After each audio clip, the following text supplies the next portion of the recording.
어른의 복음 5번째 시간입니다. 포지션은 따라오는 것이다 라는 제목으로 하나님 말씀 증거하겠습니다. 오늘은 바울이 디모데에게 교회 안에 직분을 어떻게 세워야 되고 교회 안에 직분이 세워지는 자격에는 무엇이 있어야 되는지 이야기하고 있습니다. 하나님께서 세우신 직분 중에는 감독과 이 집사가 있습니다. 감독은 지금 말하는 이제 목사와 장로가 되고 집사는 이제 구제사역을 담당했던 집사 직분이 있는데 오늘 여러 가지 우리에게 주신 말씀으로 받아야 되지 않습니까? 그래서 여기에 다 감독이 되실 분도 있고 뭐 집사가 되실 분도 있고 이렇게 되겠지만 우리 인생의 포지션, 위치, 직책이 있지 않습니까? 그것을 어떻게 하나님께서 내 인생에 움직여 가시는가 그 관점으로 보면 우리에게 주신 메시지로 받을 수 있다는 것입니다. 우리 또 일주일간 어떤 직급을 가지고 또 직책을 가지고 한 주간 일을 하고 살아왔지 않습니까? 우리 교회 대리이신 분 계십니까? 대리이신 분 우리 되게 많아요. 특히 이번에도 대리는 붙었는데 과장 승진해서 누락되신 분 우리 교회 진짜 많습니다. 부장 승진 누락, 임원 승진 탈락. 이거 가지고 이제 우리가 싸움이 나고 교회 뭐 치고받고 싸우고 슬프고 기쁘고 모든 게 지금 어떻게 벌어집니까? 직분, 포지션 때문에 벌어지는 일들이 참 많이 있다는 것입니다. 군인이신 분 만났습니다. 직급이 모든 거예요. 그게 없으면 내 운명도 없는 거예요. 그만큼 우리 인생의 포지션의 문제가 중요합니다. 어떤 분은 내 윗사람이 죽지 않으면 나는 올라갈 일이 없대요. 일단 죽어야 뭐가 지금 일이 열린대요. 그 정도로 내 포지션이 고정되어서 고생하는 분들도 많이 만나봤습니다. 다들 그런 게 지금 있는데 우리 성경에서 직분을 무엇이라고 말하고 있는지 더 나아가서 하나님이 내 인생에 여러 가지 이제 포지션을 맡게 되는데 이 포지션을 어떻게 움직여 가시는지 살피는 시간 갖도록 하겠습니다. 세 가지로 나눠서 살피겠습니다. 첫째로 살필 것은 포지션의 후행성입니다. 후행, 뒤에 따라온다는 거예요. 하나님께서는 어떤 내가 하려는 일에 대해서 공식적인 직분을 주실 때가 있다 이야기합니다. 1절 한번 보십시오. 미쁘다 이 말이여 곧 사람이 감독의 직분을 얻으려 함은 선한 일을 사모하는 것이라 함이로다. 감독의 직분, the office of overseer. 그러니까 the office 이게 직분인데 하나님께서 직접 교회 성경을 통해서 명하신 직분은 감독, 장로가 되겠죠. 감독과 집사 이렇게 나눌 수 있습니다. 그런데 하나님께서 세우신 방편 외에도 우리 인생에 여러 가지 맡은 포지션이 있는데 계속 한번 띄워주십시오. 1절 계속 띄워주시면 하나님께서 포지션을 주실 때 다른 사람들이 그러니까 하나님을 믿지 않는 사람과 다른 방식이 있다는 거예요. 우리가 어떤 직분을 탐하지 않습니까? 오늘 보면 직분을 얻으려 한다, 사모하는 마음이 있다는 거예요. 근데 세상에서는 우리가 왜 승진을 하려고 합니까? 왜 내가 다른 직분으로 가려고 합니까? 그래야 급여가 더 높기 때문에, 그래야 복지가 낮기 때문에, 그래야 저 사람들을 부려먹을 수 있기 때문에 우리가 그런 동기를 가지고 직분을 탐하는 경우가 많습니다. 그런데 하나님께서 내가 예수를 믿고 하나님의 인도하심을 받을 때 내 인생의 포지션이 바뀌어지는 원리를 보여주고 계신데 1절 뒤에 뭐라고 써있냐? 선한 일을 사모하는 것이라 함이로다. 선한 일이 뭐냐? 좋은 일이에요. 말 그대로 좋은 일을 사모한다. 그 직분과 관련해서 하나님께서 포지션을 먼저 주시는 게 아니라 포지션은 나중에 온다는 거예요. 그러면 먼저 오는 것이 뭐냐? 선한 일을 사모하는 마음을 먼저 주신다. 무슨 말입니까? 선한 일이 좋은 일이라 그랬죠. 분명히 이 방식대로 가면 하나님께서 내 인생에도 우리 가정에도 이 조직에도 좋은 일을 주실 것, 좋은 일을 행하실 것이라는 확신이 들어 이 마음을 먼저 주신다는 거예요. 그러니까 세상과 신자들의 이 포지션을 탐하는 근거가 다른 거죠. 세상 사람들은 근거가 뭐예요? 내 이익이에요. 내 이익 때문에 다른 포지션으로 가고 싶어하고 승진하고 싶어합니다. 근데 신자들은 그렇지 않아요. 다른 방식의 그 사모함을 주신다는 거예요. 어떤 사모함입니까? 선한 일을 사모한다.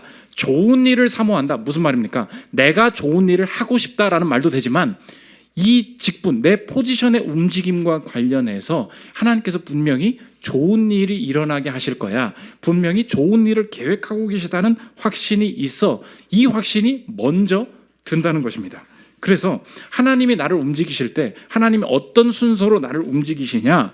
포지션이 먼저 오고 그 다음에 내가 할 일이 생기고 그렇지 않다는 거예요.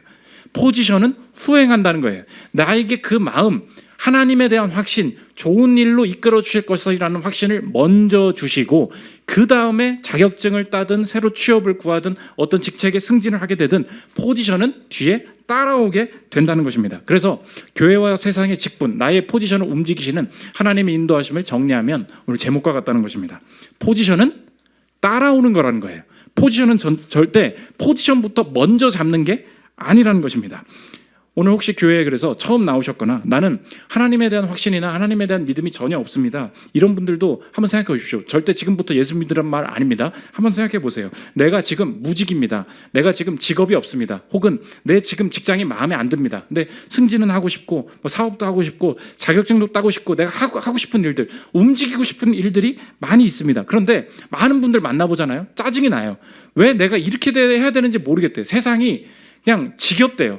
다들 그냥 승진하려고 난리 부리고 서로 음해하고 누가 C 받나 누가 A 받나 누가 이번에 S 받나 그것 때문에 서로 까고 하는 게 너무 지겹다는 거예요.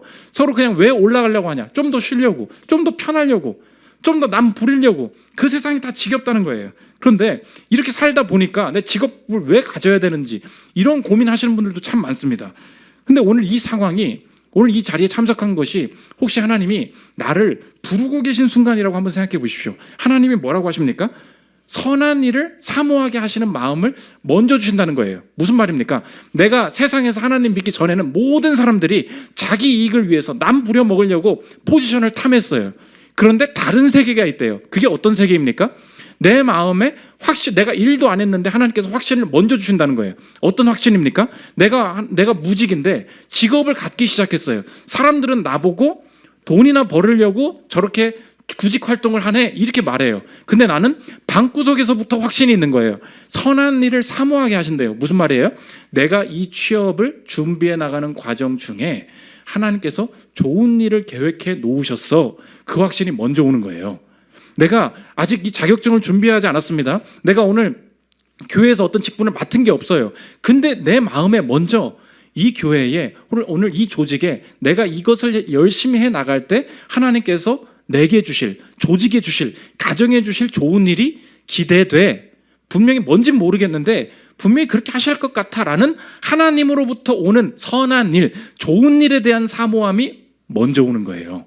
그 사람들은 세상, 야 더럽게 거기 뭐하러 그 위치에 있냐, 거기 가지 마, 그냥 어차피 그 고생해. 세상 사람들은 그렇게 말하는데 내 마음의 동기는 다르다는 거예요. 선한 일을 사모하는 그것이다. 그게 먼저 오고, 마음이 먼저 오고, 행동이 먼저 오고, 포지션은 나중에 따라오게 된다는 것입니다. 오늘 그래서 무직이어도 상관없습니다. 오늘 백수여도 상관없어요. 오늘 이직을 고민하고 계십니까? 새로운 자격증을 따기를 원하십니까? 혹은 승진에 누락되셨습니까? 그 모든 것이 하나님의 선하신 계획 안에 있다. 이게 굉장히 중요한 세계관이 된다는 것입니다. 우리 교회도 이번에 지난주부터 새롭게 팀 개편을 하지 않았습니까? 팀 개편을 하면 많은 분들이 오해를 해요. 목사 마음에 들고 목사가 좋아하는 사람을 리더로 뽑나 보다. 전혀 그렇지 않습니다. 그럴 수도 없어요. 그래서 마음에 당연히 이런 분이 참 세워지면 좋겠다 하는데 절대 먼저 말하지 않고 교회에 헌신하시는 우리 리더분들이나 집사님들한테 이렇게 지나가면서 한 번씩 물어볼 때가 있습니다.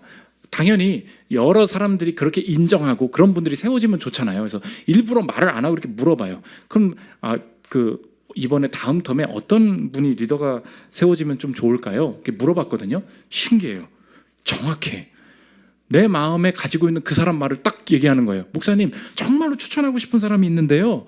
이분 어떨까요? 그럼 속으로 모른 척해.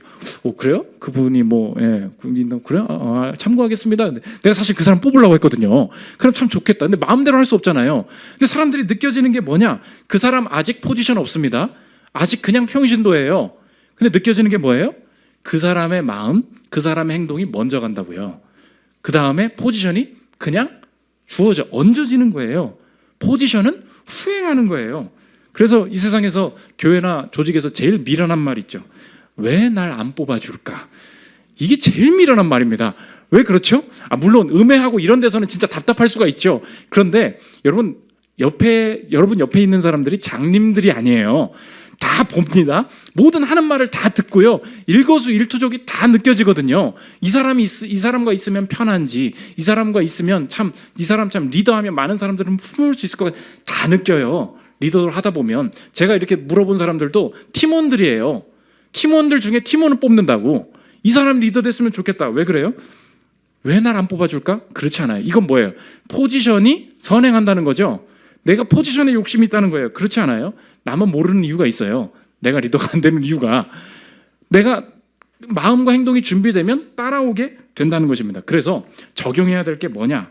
나의 직책, 나의 직분과 관련한 움직임을 하나님과 분리시키면 절대 안 된다는 것입니다. 위치를 주시는 분이 하나님이라는 거예요. 오늘 직급에 누락됐죠. 기분이 나쁘죠. 근데 하나님 뭐라고 하시냐면 내가 너의 위치를 움직인다는 거예요. 그러면 그 사람이 음해해서 내가 진급에서 누락된 것 같지만 누락되는 이 과정에서부터 하나님께서 선한 일을 계획하고 계시다, 이 확신이 있는 거예요.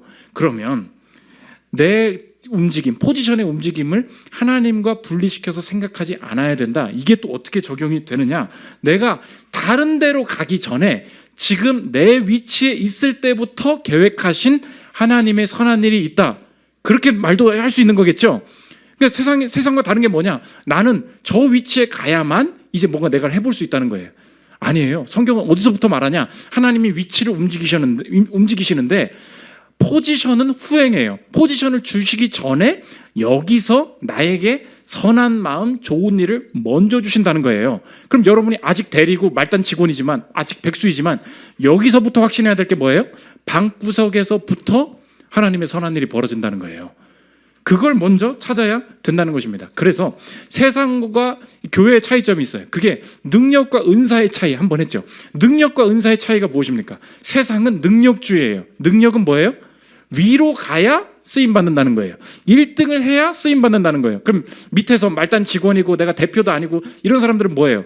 그냥 난 시다발이야. 그냥 남의 일을 해주는 사람이야. 여기선 좋은 일이 없고 올라가야 좋은 일이 생긴다, 이거죠. 근데 오늘 성경은 뭐래요? 포지션은 후행이래요. 선한 일이 먼저래요. 은사의 차이는 무엇입니까? 정상을 추구하지 않아요. 능력은 정상을 추구하는데 은사는 어디로 갑니까? 하나님이 정하신 위치로 간다고. 고린도전서 12장 4절부터 앞에 두 단어를 계속해서 연결되는 걸 보십시오. 은사는 여러 가지나 성령은 같고 직분은 여러 가지나 주는 같으며 또 사역은 여러 가지나 모든 것을 모든 사람 가운데서 이루시는 하나님은 같으니. 은사는 여러 가지인데 은사가 어떻게 연결되느냐? 직분으로 가고요. 그 직분은 또 사역, 특별한 위치에서 벌어지는 그 일로 간다는 거예요. 여기 어디 정상이 있어요? 능력으로 정상으로 가라는 얘기가 아니에요. 내가 오늘 무직으로 가정일을 할 때부터, 내가 대리일 때부터, 거기서부터 시작이 된다는 것입니다. 그래서 요즘 유명한 유튜버 있지 않습니까? 그 충주시 유튜버 김선태 주무관이라고 7급 공무원인가 그래요. 공무원들, 그러면 우리가 소위 기대하는 게 무엇입니까? 그만큼 돈 주는 곳에서는 딱 그만큼 일이 일어난다. 그게 우리 세상에서 지금 사고관이, 세계관이잖아요. 근데 우리가 그게 놀라는 게 무엇입니까? 그 김선태 주무관이 충주시를 위해서 하는데 거의 서울시가 넘어갈 만큼 구독자가 수십만 명이 돼. 근데 돈 더 받냐? 안 받는데. 대기업에서 입사라고 하는데 안 간대. 그냥 7급 그 돈 그대로 받으면서 일을 해요. 그런데 일부러 제작비를 안 받고 찍는데, 아시죠? 오늘 집에 가면서 충주시 유튜브 한번 검색해 보십시오. 충주에 뭐 있어요? 아무것도 없어요. 충주는 무색 무취의 도시래요. 아무것도 없대. 충주 댐밖에 하나 없대요.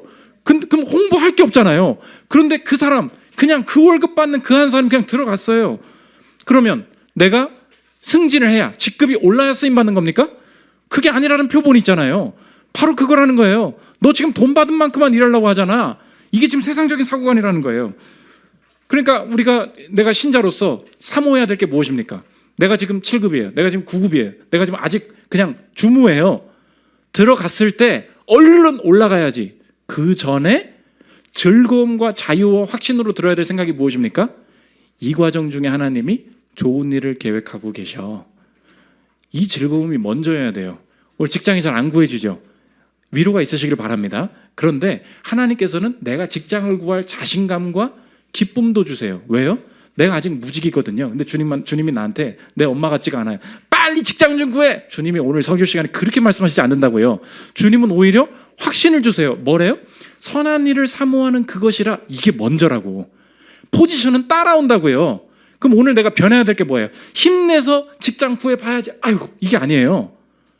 하나님이 내 인생 전체의 포지션과 관련해서 좋은 일 겪게 하실 거야. 이 확신 있으십니까? 이 확신의 회복부터 먼저 시작돼야 된다. 그래서 신자들은 내 위치에 선한 것, 좋은 것을 극대화시키는 방식으로 내 인생을 살아가게 된다는 것입니다. 미켈란젤로라고 아시죠? 피에타 상도 만들고 다비드 상도 하시고 만들고 전공이 뭐냐? 조각이에요. 미술도 전공이 여러 가지잖아. 미켈란젤로의 주전공 나는 조각하고 싶어요 그랬어요. 평생 조각을 했습니다. 그러면 조각으로 쓰임 받아서 다비드 막 너무 대단하잖아. 교황 율리우스 2세라고 불러서 너 조각 잘한다. 조각 좀 해봐. 예, 하죠. 딱 하려고 했는데 갑자기 말이 바뀌네. 야, 스톱. 조각 그만하고 저기 성당 위에 그림 좀 그려. 보니까 옆에서 음해를 했던 거예요. 얘가 조각 자꾸 쓰임 받으니까 조각 못하게 하려고 딴 거 시키라고, 얘는 딴 걸 잘한다고 누가 음해를 든 거야. 그러면 자기가 주전공보다 못하면 퀄리티가 떨어지니까 교황이랑 싸우면서 이간질을 시킨 거죠. 그러다가 이제 실력이 딱 드러나면 너 실력 별로네 이렇게 하면서 좀 쓰임받지 못하게 만들려고 음해가 있었던 거예요. 그럼 여러분 입장에서 어떻습니까? 저는 이 부서와 안 맞아요. 저는 일 못하겠어요. 저는 조각 이거 부셔야 되는 건데 뭘 그려요? 전 못 그리겠어요. 이렇게 말을 해야 되는데 미켈란젤로가 성당 그림 그리라고 하니까 야 12제자나 그려라 그랬더니 제자 12명을 그려야 되는데 에휴 모르겠다. 400명을 그려버린 거야. 그러니까 창세기 나오는 온갖 장면들을 그냥 내가 한번 보여준다. 4년 동안 뒤에 이게 천장에 거꾸로 매달려. 이 사건이 미술사를 바꿔버렸다. 화풍을 바꿔버렸다. 들어보십시오.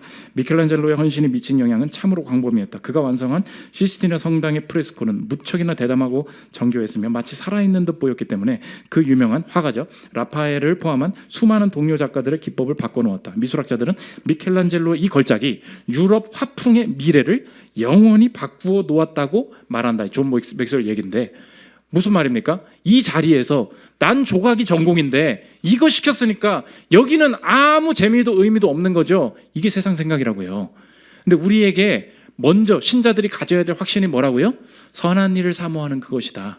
포지션은 후행이고 좋은 일이 먼저 일어날 것을 확신하는 게 없으니까 네가 사실 지금 직업을 구하기도 싫고 이직을 하기도 귀찮고 승진도 에라 모르겠다 마음대로 해라 아주 무기력해진 내 마음 왜 그런 거예요? 선한 일을 사모하는 그것이라. 여기서부터 다시 시작해야 된다는 것입니다. 두 번째로 살펴볼 것은 포지션의 확장입니다. 그러면 하나님께서 내 직책, 이 직분을 확장시켜 나가실 때 하나님이 나에게 어떤 자격을 요구하시는가, 나를 이렇게 넓혀 가시는데 오늘 교회에 주신 직분 두 가지가 있습니다. 감독과 집사인데 그 자격을 통하여서 그 감독 자체의 직분을 볼 뿐만 아니라 우리에게도 적용할 수 있다는 것인데 차례로 보면 첫째로 감독입니다. 교회에서 감독은 뭐냐? 지금의 목사와 장로를 말합니다. 그래서 목사는 보통 teaching elder 이렇게 부릅니다. teaching은 뭐냐? 가르치는 장로다 그런 말이에요. 그래서 목사도 장로입니다. 네, teaching elder 가르침을 추가적으로 담당한다. 그리고 교회 안에서 장로는 그럼 누구냐? 룰링 엘더 이렇게 얘기합니다. 다스리는 장로다. 그런데 우리나라에 들어오면서 이 성경적인 장로의 제도가 완전히 왜곡이 됐어요. 우리나라에 그 선비 기질이 있지 않습니까? 선비들은 뭐예요? 그냥 앉아서 결제만 하는 걸 좋아하죠. 그러니까 장로를 어떻게 보냐? 이사회인 줄 알아요. 가져와봐. 뭐 어디 청년부 회장 가져와봐. 결제해줄게. 당회에서 결제해서. 당회는 이사회다. 공식이 돼 있어요. 완전 틀린 말입니다. 장로는 원래 룰링 엘더, 티칭 엘더가 한 주된 일은 무엇이었냐? 이 원문은 목자상에 가까워요. 양들의 냄새를 맡고 양들을 살피는 거. 주된 업무는 신방이었습니다. 장로가 교인의 상황을 속속들이 알고 있었어요. 그러니까 우리 교회에서는 김현수 목사님이나 우리 리더들이 그 역할을 지금 대신 감당해주고 계시지 않습니까? 그 사람들이 교인 상황들을 온전히 알고 그것이 매주 당회에 보고가 돼서 장로들이 신방을 하기 시작한 거예요. 장로들이 2, 3년 장로를 하면 쉬게 해줘야 됐어요. 왜냐? 너무 힘들어서 내가 출근을 못하는 거예요. 사업이 매출이 다 떨어진 거예요. 내 생업을 포기할 정도로 장로가 너무 힘드니까 2, 3년 지나면 쉬게 해줘야 된다. 그 정도로 장로가 어려운 직책이 되었다는 것입니다. 그런데 이 장로에게 성경이 말하는 자격이 뭐냐? 정리하면 실력이 있지. 언제나 그리스도인은 실력이 인품으로 덮여져야 돼. 이분법적인 사고를 벗어나야 돼. 2절부터 한번 보십시오. 그러므로 감독은 책망할 것이 없으며 한 아내의 남편이 되며 절제하며 신중하며 단정하며 나그네를 대접하며 가르치기를 잘하며 술을 즐기지 아니하며 구타하지 아니하며 오직 관용하지 아니하며 돈을 사랑하지 아니하며. 여기 한번 계속 띄워주십시오. 2절 3절 보면 밑줄은 실력만 제가 해놓은 거예요. 그러니까 인품 실력 가르치기를 잘한다. 당연히 장로가 되었으면 성경에 대해서 또 신앙생활에 대해서 가르치기를 잘해야죠. 실력이 포함되어 있습니다. 근데 실력 주위에 다 덮여 있는 게 뭐예요? 책망할 게 없으며 절제하며 신중하며 단정하며 다 인품으로 덮여 있다는 거예요. 여기에 뭐 그거 있습니까? 연봉 8천 이상, 장로는 연봉 8천 이상, 그 자기 사업체 운영해야 한 자만 가능, 매년 11조 얼마 이상, 이런 거 있어요? 뭐 세상적인 무슨 직업 이상, 그런 거 없어요. 세상적인 직위가 능력이 되지 않아요. 그런데 감독의 조건이 있어요. 실력은 언제나 인품으로 덮여야 돼요. 이 땅이 꼭 이분법입니다. 우리가 이런 얘기하죠. 야, 네가 몸이 아파봐라, 의사한테 가봐. 너 실력 좋은 의사인데 욕쟁이 의사한테 고침 받을 거니? 아니면은 실력은 하나도 없는데 어서 오세요, 친절한 의사한테 고침 받을 거니? 당연히 실력 좋은 의사한테 고침 받지. 세상에서 이렇게 말하는 게 뭐예요? 실력과 인품은 다 이분법이죠. 내가 원하는 방식대로 취한다는 거예요. 그렇지 않아요? 성경은 언제나 내가 교회에서, 교회 밖에서 포지션을 주실 때 네가 명심해야 될 게 있다. 그리스도인들은 언제나 실력이 필요해. 그런데 언제나 인품은, 이것은 같이 가는, 덮여지는 거야. 왜 그렇습니까? 우리의 구원이 그렇게 왔기 때문에 그래요. 여러분 생각해 보십시오. 예수님께 우리가 구원을 받았습니다. 왜 구원을 받았죠? 예수님께서 십자가에 못 박혀 죽으심으로 구원을 받았다. 뭐가 왔어요? 능력이 왔죠. 그런데 내 인품이 바뀌지 않아요. 그 사람은 예수 그리스도의 능력은 원하지만 실제로 예수님을 만나진 않았고 아직 구원을 못 받은 사람일 수 있습니다. 왜 그렇습니까? 생각해 보십시오. 내가 싫은 사람한테 돈 줍니까? 돈을 줬어요. 내가 뭔가를 줬어요. 그럼 뭐가 같이 간 거죠? 마음이 같이 갔죠. 다시 한번 물어보세요. 내가 구원을 받았죠. 내가 하나님 나라에 들어가는 그 권리를 얻었습니다. 구원이 왔어요. 무엇이 같이 온 거죠? 죄인을 인내하시는 그의 마음, 나를 돌아보셨던 그의 사랑, 내가 아무에게도 인정받지 못할 때 나를 찾아오신 그의 성품. 그럼 구원은 뭐예요? 그분의 능력과 그분의 성품이 같이 온 거죠. 그걸 구원이라고 해요. 내가 구원을 받았습니까? 그러면 동시에 나는 천국 가요라고 말하는 게 아니에요. 그럼 내가 무엇이 느껴져야 됩니까? 그분은 날 사랑하신 분이에요. 그분이 나를 인내해 주셨습니다. 그분이 날 참아주셨어요. 그분이 그를 외면한 나를 외면치 않고 찾아와 주셨습니다. 그게 느껴지지 않았다면 나는 아직 그의 능력은 내가 원하고 있지만 그가 내게 온 것인가? 그건 여러분 한번 다시 물어봐야 돼요. 예수 믿으면 구원받는데요. 그걸 그냥 공식처럼 말하고 다녀요. 근데 그분이 너를 구원하셨니? 정말 그분이 널 찾아가셨니? 그분이 날 찾아오신 게 맞아요? 우리가 지금 무시하고 있는 게 뭐예요? 실력이 마음과 따로 올 수 있다고 생각하는 거예요. 우리가 변화되어야 되는 게 무엇입니까? 내가 구원받았다면 이 땅도 그렇게 바라보지 않아요. 실력이 있으니까 뭔 상관이야. 내가 돈을 이만큼 버는데 교회 내가 집에서 이렇게 하든 뭔 상관이냐. 일해주면 될 거 아니야. 저 자꾸 사장 보고 나한테 뭐라고 하지 말라 그래. 야, 내가 영업해 오면 될 거 아니야. 딴소리 좀 하지 말라 그래. 마음은 하나도 없어요. 능력을 하면 될 거 아니야. 이런 식이죠. 이 사람은 구원받은 사람이 아닙니다. 왜요? 주님은 구원을 주실 때 실력과 능력과 마음을 가지신 분이기 때문에 그래요. 유일하게 예수님의 성품이 유일하게 구체적으로 묘사된 구절, 성경의 한 구절이에요. 마태복음 11장 29절 보십시오. 나는 마음이 온유하고 겸손하니 나의 멍에를 메고 내게 배우라. 그리하면 너의 마음이 쉼을 얻으리니. 우리는 그분의 능력의 수혜자이기도 하지만 성품의 수혜자이기도 하다. 그에게 마음이 없는데 어떻게 능력이 나가요? 그래서 온유하고 겸손하니라는 책을 쓴 데인 오틀런드 교수님이 이렇게 표현했어요. 들어보십시오. 지금 예수 그리스도께서는 과거의 세상에 있을 때 죄인들과 고난받는 자들과 접촉하며 대화를 나누셨을 때보다 우리와 더 가까우시다. 성령을 통해 그리스도의 마음이 물리적인 포옹보다 더 강하고 친밀한 포옹으로 우리를 감싼다. 그분이 육체로 거하시면서 하셨던 행동들은 그분의 마음을 여실히 드러낸다. 그분은 그와 똑같은 마음과 방식으로 우리를 대하신다. 마지막 들어보십시오. 그 이유는 우리가 그분의 몸이기 때문이다. 여러분이 예수를 믿고 그분의 몸이 되셨습니까? 그러면 구원받았네 이것만 느껴지지 않아요. 그분이 나를 참으셨던 게 기억이 나요. 그게 느껴지기 시작해요.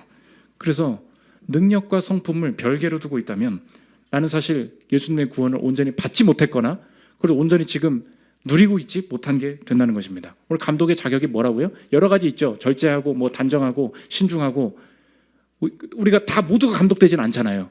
하나님께서 직분에 대해서 우리에게 적용해 주시는 게 뭐예요? 어떤 세상에 가든지 오늘 여러분 생각해 보십시오. 실력 있으니까 남 무시하고 있는 거 아니에요? 내가 매출 많이 올렸으니까 직급 올라갔으니까 함부로 대해도 되지 이렇게 말하고 있는 거 아닙니까 여러분이? 뭐가 잘못된 거예요? 이분법이죠. 세상은 늘 갈라요. 능력이냐? 마음이냐? 아니야. 언제나 신자는 어딜 가든지 마음과 이 실력이 마음으로 인격으로 덮여져야 된다.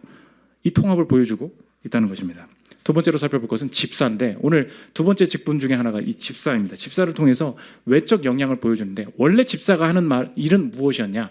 언제나 초대교회에서 집사는 구제의 역할을 담당했습니다. 그래서 집사님들이 교회 재정을 관리하셨어요. 왜? 내가 빼먹으려고 그게 아니고 교회 집사들이 그 교회의 헌금을 모아서 교회 안에 가난한 자, 교회 주변에 병든 자, 어려운 자의 돈을 쓰는 일, 이 가장 사회의 밑바닥, 가장 교회의 바닥에 있는 사람들을 그 물질로 섬기는 일을 mercy ministry라고 그러죠. 자비 사역, 긍휼 사역, 이걸 감당한 자들이 여자였다는 것이 그 집사였다는 것입니다. 문제는 뭐냐? 세상의 험한 일, 우리도 한번 생각해 보십시오. 우리 교회에서 여러 교회에서 가장 어려운 소외된 자를 섬기는 일 보통 누가 해요? 여집사님이 하죠. 어떤 여자 권사님, 여자 집사님이 뒤에서 막 섬기고 그러죠. 근데 오늘 혁명적인 얘기가 나온다고. 집사 누구냐? 남자가 하는 거야. 이걸 먼저 말한다는 거예요. 12절부터 보십시오. 집사들은 한 아내의 남편이 되어 자녀와 자기 집을 잘 다스리는 자일지니 집사의 직분을 잘한 자들은 아름다운 지위와 그리스도 예수 안에 있는 믿음의 큰 담력을 얻느니라. 그러면서 여자를 포함시킵니다. 여자들도 이와 같이 정숙하고 모함하지 않으면 절제하며 모든 일에 충성된 자라야 할지니라. 그 당시에도 마찬가지였겠죠. 가장 소외된 일, 아무도 신경 쓰지 않는 사람한테 가는 거 누가 했겠어요? 가족이나 이런 데서. 다 남자들이 그때 당시에 문화가 그랬다고요. 지금 보면 집사를 보고서 야, 집사 한 아내의 남편이어야 되는데 남자가 해야 되는데 이게 차별이야. 지금은 이렇게 얘기하죠. 반대로 그때 당시는 이게 혁명이었다고요. 왜? 남자가 제일 험한 곳으로 가라는 거예요. 가장 어렵고 가장 돈 없고 가장 병든 자, 그 사역을 누가 해야 되냐? 니네 거들먹거리고 있는 그 남자들, 니네가 앞장서야 된다는 거예요. 집사가 누구였어요? 가장 가난한 사람, 가장 그 구호금 가지고 끝까지 가야 될 사람, 그게 남자였다는 거예요. 그러니까 이 당시에 이 말씀이 초대교회에서 퍼져나가기 시작하니까 사회가 뒤집히는 거예요. 왜? 다들 그리스 철학자였잖아요. 걔들 뭐예요? 앉아가지고 그 짓 하는 애들이었잖아요. 그런 애들한테 야, 돈 들고 가난한 집으로 가. 집사님, 집사로 세워주셨으면 집사님이 먼저 가셔야 돼. 그 얘기를 하고 있었다고요. 얼마나 대단했겠어요. 그러면서 남자가 할 수 없는 일들 있잖아요. 여성들을 더 귀하게 여겨야 되고. 그래서 디컨, 집사를 안수해서 세우는 그 남자를 디컨이라고 그러고 디컨니스라고 그래서 여집사로 해서 같이 사역을 하는 이런 구조가 되었다는 것입니다. 적용입니다. 여러분의 인생에 사회의 문화와 체면에 맞게 나의 포지션과 역할을 제한시키면 안 된다는 거예요. 여러분의 인생에 알지 못하게 여러분도 사회적 체면에 자기의의가 있습니다. 이 당시 어려운 사람 왔어? 그 여자 저한테 가보라 그래? 딱 이런 식인 거예요. 무슨 소리야? 네가 해. 그 얘기였어요. 여러분 젊은 분들도 계시죠? 우리도 사회적 그 체면이라는 자기의의가 있습니다. 신자들은 언제나 직업의 다양함, 고귀함이 다양함 속에서 나타나야 돼요. 어떤 젊은 사업가분이 사업으로 성공을 했어요. 다음 사업 어떻게 하고 싶으세요? 그랬더니 저는 젊은 사람이 젊은 산업에 들어가야 된다고 생각하는 이 체면이 있다고, 이 한국 사회에 있다고 생각합니다. 이렇게 얘기를 하는 거예요. 무슨 말이냐? 여러분 젊은 분들 계시죠? 어디 취업하고 싶으세요? 네카라쿠 베당토, 그 알죠? 네이버, 카카오, 라인, 쿠팡, 그 뭐예요? 새로운 산업, 뭔가 뜨는 트렌디한 산업에서 일하는 거, 그것이 젊음이 해야 될 일이죠. 여러분은 꼰대 아닌 것 같죠? 여러분 젊지만 여러분이 꼰대예요. 왜요? 나의 그 자기의가, 내 체면이 있거든요. 젊음의 체면은 뭐예요? 젊으니까 젊은 산업에 들어가야지. 이분한테 물어봤어요. 어느 사업 하고 싶으세요? 아, 기존 어른들이 해놓으셔서 이미 터를 닦았는데 젊은 사람들이 진입하지 않은 곳에 기회가 있다고 생각합니다. 예를 들면요, 저는 고속버스 사업을 해보고 싶어요. 그렇게 얘기하는 거예요. 왜냐? 분명히 그런 사업들에는 기존 사람들이 털을 다 닦아놓고 온갖 불편함과 카르텔과 온갖 말도 안 되는 제도들이 분명히 생겼을 거라는 거예요. 근데 그때 젊은 사람들이 가서 시스템만 조금만 개선해 주면은 엄청난 기회들이 열려 있다는 거예요.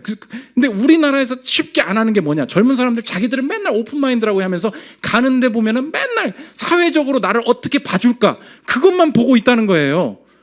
사회적 체면의 자기 의죠. 네가 지금 집사 얘기랑 똑같은 얘기하고 있는 거잖아. 지금 그 얘기예요.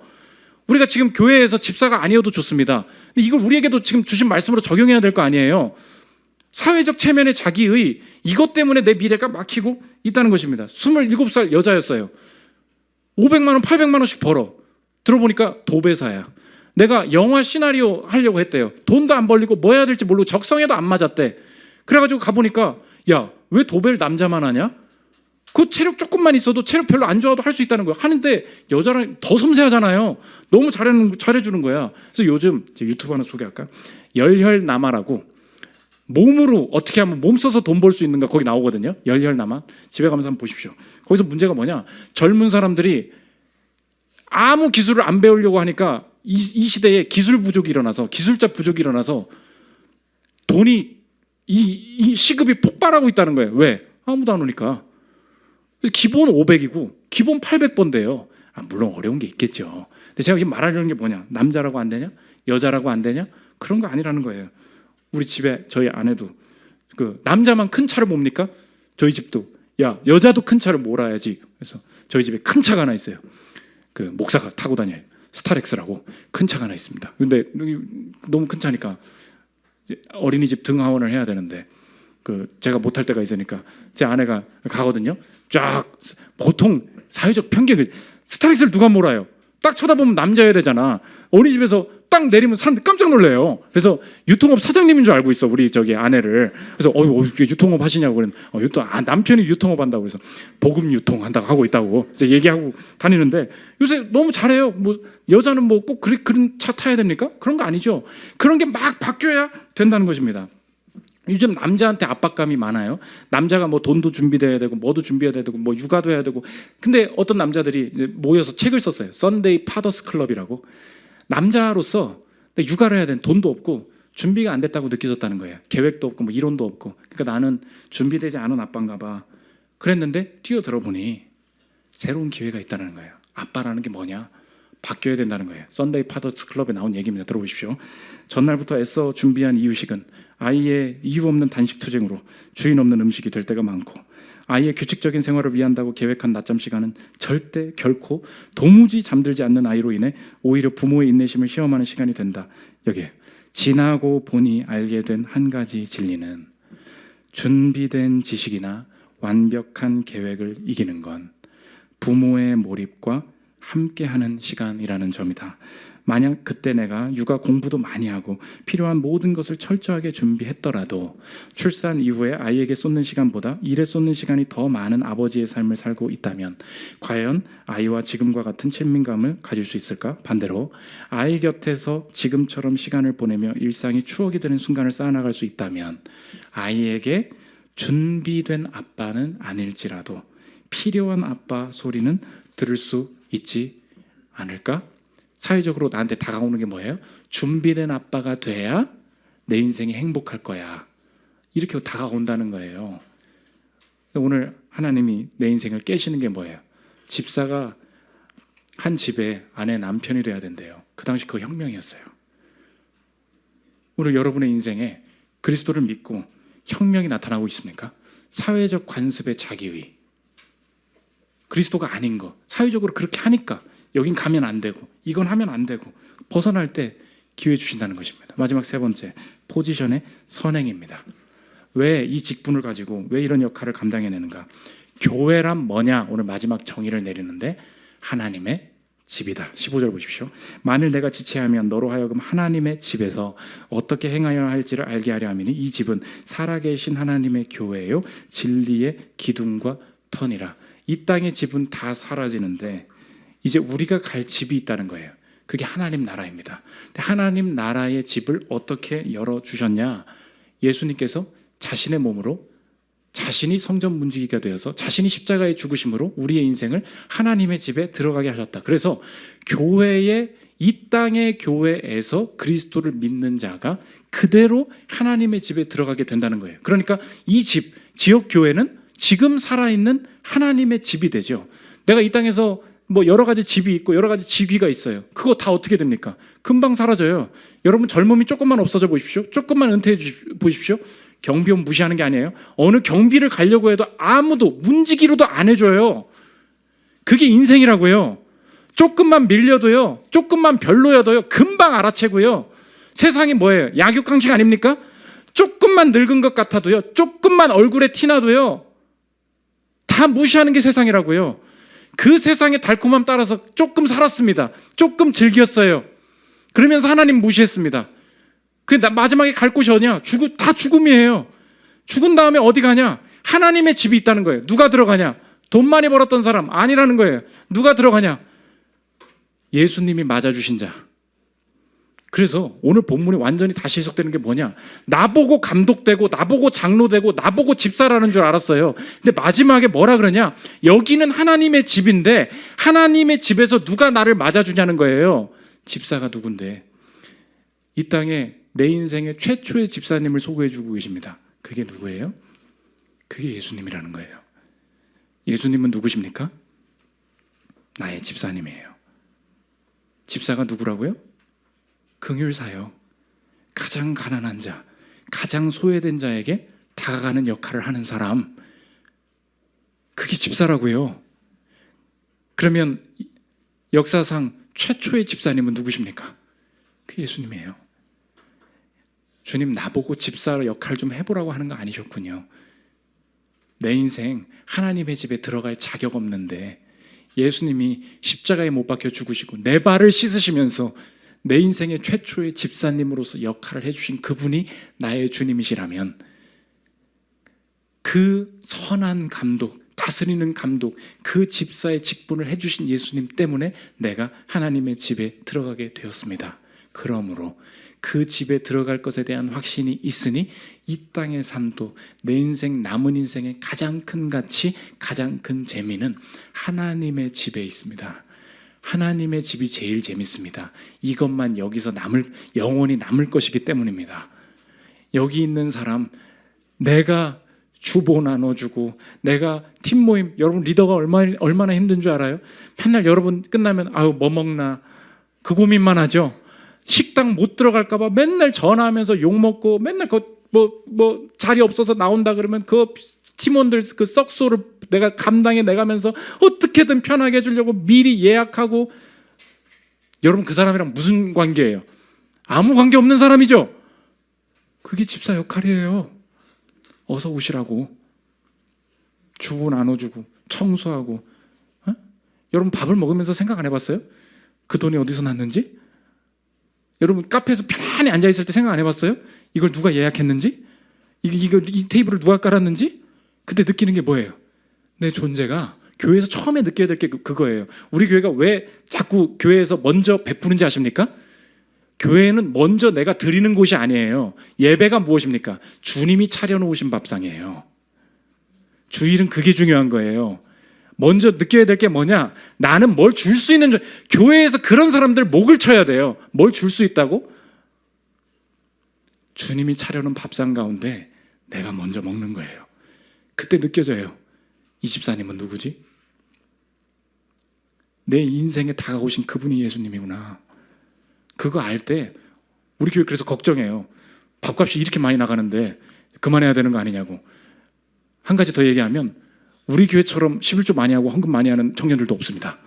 왠지 알아요? 순서가 맞았기 때문에 그래요. 네가 뭘 내냐 이 자식아. 우린 낼 수도 없는 더러운 손이라고요. 여러분이 11조 내면 하나님 받으신대요? 여러분 한번 생각해봐요. 하나님 받아주신대요? 죄인의 더러운 손을 하나님 받으시냐고. 그 왜 가능합니까? 더러운 손을 깨끗게 하신, 더러워지신 예수님 때문이죠. 그게 있을 때 내 평생의 마지막 즐거움은 뭐냐? 이 하나님의 집에서 나도 그 집사 역할 해주기를 원한다. 내가 다스리는 장로 되기를 원한다. 그래서 우리 교회 지난주에 아이를 낳았던 한 형제가 저한테 그러더라고. 밥 먹고 오는데, 목사님, 제 인생에 이제 스케줄 근무를 하니까 2주에 한 번씩밖에 교회를 못 오는 거예요. 목사님, 제가 이직하고 싶어요. 제가 이런 적이 없었는데 교회에 더 자주 오고 싶습니다. 제가 설교를 매일 들었던 적이 없습니다. 저는 그런 존재가 아니었습니다. 제가 주님 만나고 진짜 많이 변했는데 그 중에 하나는 교회를 자주 오고 싶은 거예요. 목사님, 이게 제 기도 제목입니다. 그러고 갔어요. 제가 진짜 울음이 나오는 걸 참았어. 너 주님 만났구나. 그거예요. 오늘 그 고백했죠. 시편 84편 10절 읽고 마치겠습니다. 주의 궁정에서의 한 날이, 띄워주세요. 안 나나. 다른 곳에서의 첫날보다 나은즉 악인의 장막에 사는 것보다 내 하나님의 성전 문지기로 있는 것이 좋사오니. 오늘 주일학교도 앉아있죠. 어려서부터 교회 직분을 맡아야 됩니다. 뭔가 해야 돼요. 여러분 인생 왜 재미없는지 아십니까? 교회에서 빼고 있기 때문에 그래요. 왠지 알아요? 교회를 제가 여러분을 이용하려는 게 아니에요. 이게 여러분이 갈 마지막 집이기 때문에 그래요. 딴 데서 지금 재미를 찾고 있잖아요. 한번 맡아보세요. 얼마나 재밌는지. 내 인생을 통해서 복음이 흘러간다는 게 얼마나 위대한 일인지. 이 영광 놓치지 않고 평생에 주의 전에서 쓰임받는 저런 날 되시기를 기도합니다. 우리 소원 찬양하고 기도하는 시간 들어가겠습니다.